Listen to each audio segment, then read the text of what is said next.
Most people that know the brand Kraftwerk are most likely to know them for their highly praised visual novel Sayonara Oshiete, a well-known facet of the Denpa psychological genre of visual novel adventure game. A smaller group of people, however, are interested in their other works from before Sayoshi.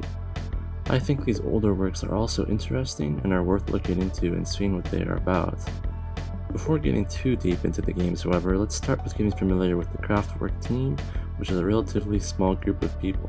Nagaoka Kenzo is the primary owner of the circle and is usually the main artist behind the game. He also helps out with writing and often takes the role as an assistant writer. Kenzo started his adult artistic journey during the 80s in high school when he discovered SM magazines. These are adult bondage-style magazines popular in Japan. These inspirations will become obvious later when we discuss the games. After high school, he would get involved in his first professional work of Hachiake Ayano-san 2, I probably mispronounced that, under the pen name Harahoe Hirohara for a company called Hard, who specialized in making adult games in the mid to late 80s. This company would later serve as the foundation to create Kraftwerk. Kenzo would go on to work on art for future games for the company and was appointed president of the company after just a few years of being there. This gave him full creative control of the games being produced. During this time, Kenzo formed a connection with Hironari Tadokoro, a notable producer from IDES who would later create the company Stoneheads. Their website is quite funny to read, which then spawned PIL or PIL, a group that specialized in creating SM-styled games which will be relevant later. Many members of Hard would be involved in certain works from IDES and PIL in some way during the early 90s. Hard would dissolve in late 1995 and Kraftwerk would form with these signature members sometime in 1996. Kobayashi Hideshige worked at Hard and PIL as a scenario writer. He would be the primary scenario writer for a large amount of Kraftwerk's games. Sapporo Momoko worked at Hard as an artist and composer under the name Rika. She would also work on IDES games. She would become the primary composer of Kraftwerk games. And of course, Nagaoka Kenzo, who would serve primarily as an artist and an assistant writer. These three are the primary members of Kraftwerk and are involved with all officially released games under the brand name as of this video's creation.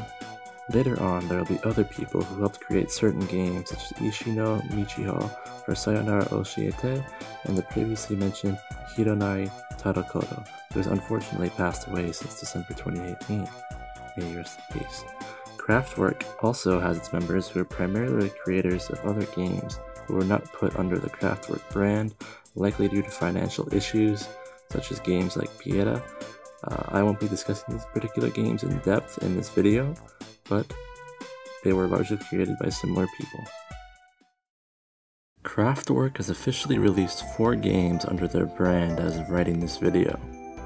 For Elise no Tamini, Jikoku Seek, Flowers Kokoro no Hana, and Sayonara Oshiete Kamente Derearu. I definitely mispronounced that. Each having a unique presence but similar aesthetic appeal.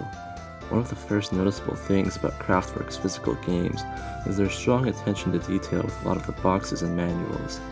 You can tell there's a lot of effort put into the aesthetics of these games. There's also a general theme of madness and extreme deviance. I think you get what I mean.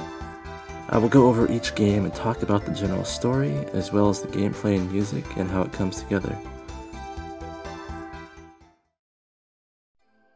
For Elise no Tamini is the first official game released under the brand. It has a very black and white theme and is a depressing game, to put it lightly. The box art for this game is phenomenal.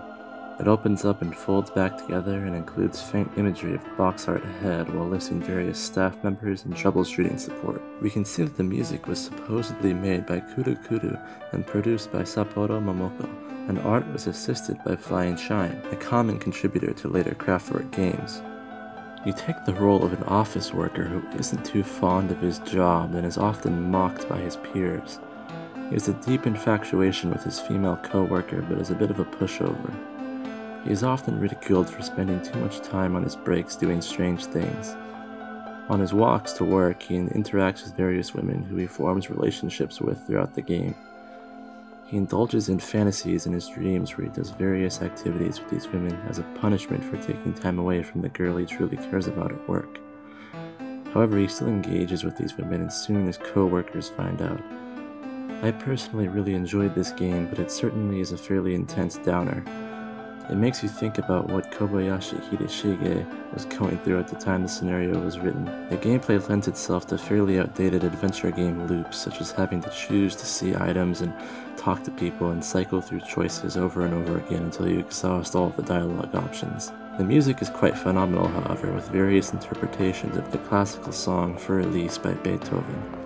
I think it's quite a fitting title considering the supposed story of how the original song was made for a girl Beethoven loved but later left him for someone else.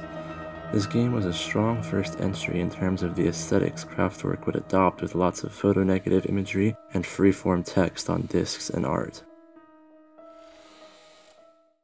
Jigoku Seek is the next game officially listed as being made by Kraftwerk in 1997.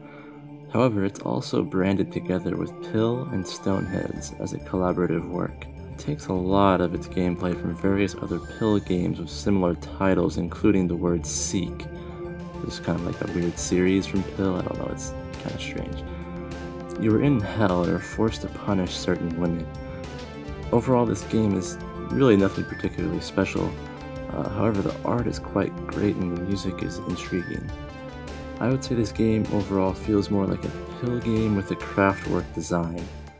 The box is quite cool, however, and features a metal shell case.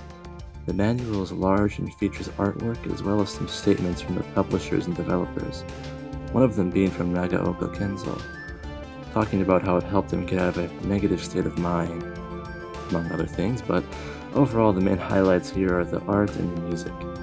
I also have the later release version of this game for Windows XP that features this Pill ad disc that advertises many of their games and plays various songs.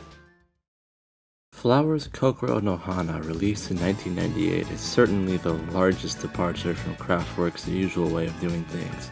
This game is a more traditional romantic game that's more similar to something like Two Heart by Leaf. They unfortunately do not yet own a copy of Sayoshi, so I can't really make a definitive statement about this, but I personally believe this to be the best physical box they've ever made. It's extremely colorful and comes with a special mini CD of the opening song Flowers that was exclusive to the limited edition set. There's also various English splash text on the box.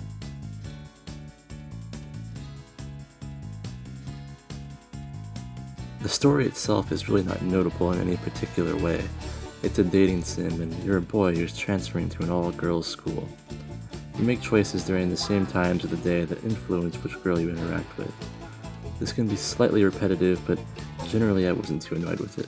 There's a wide variety of characters, each with a fairly unique background and story related to them.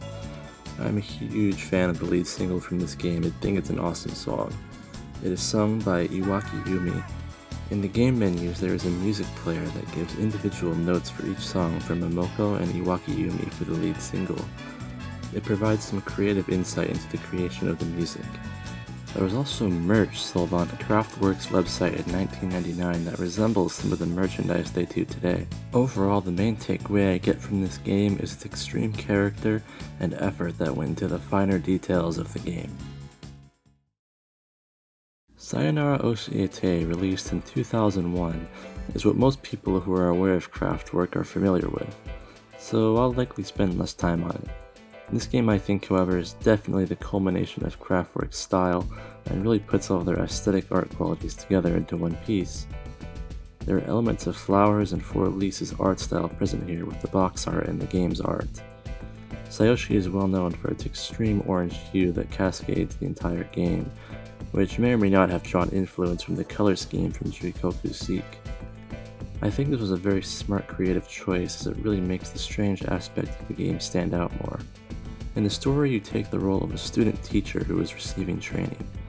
You wander the school and interact with various students and the school nurse. The core idea of the game is madness, and there are lots of extreme events that occur during the game that make the reality of the situation become very blurred. The game has lots of very iconic moments and is probably the best game from the Kraftwerk catalog. Pretty much everything about it is good, so the art, story, music, aesthetics. I would highly recommend you look into this game if you aren't familiar with it. Ishino Michio would become a common collaborator for non-Kraftwerk related projects in the future, as he was a central writer to this game in particular. Unfortunately, Kraftwerk was not able to make enough money to sustain itself and had to be put on hiatus.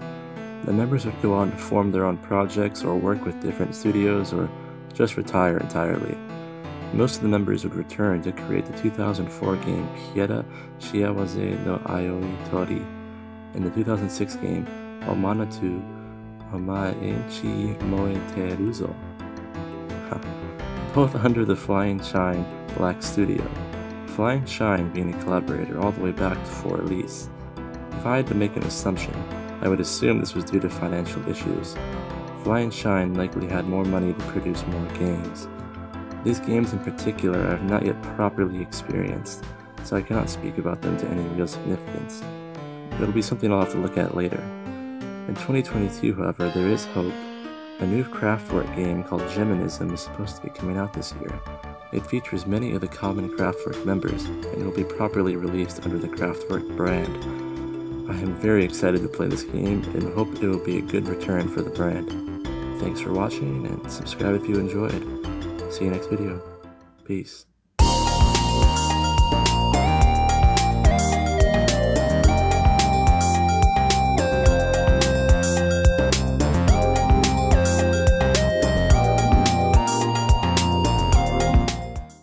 Okay, this audio is going to be scuffed. The people who grow flowers well must be happy, and flowers which are grown well must be happy too. The gardeners are attracted by the beauty of the spring garden. They cannot help starting doing something in the gardens and let themselves loose under the blue sky. Some kneading soil, some pulling weeds, some picking stones, and some plowing.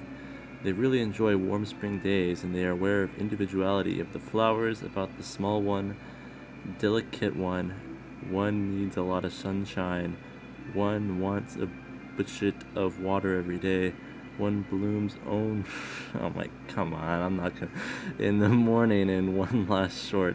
It sounds like the gardeners are pure and warm-hearted people, as poets when they are gazing at the flowers and the background music of birds singing. However, when you look closely, you will find that the real gardeners do not really grow flowers, but soil. Nothing is valuable as the flowers when they look after them hard, and that is the happy knees moment for all the garden. I'm sorry. I had to record that, I'm sorry.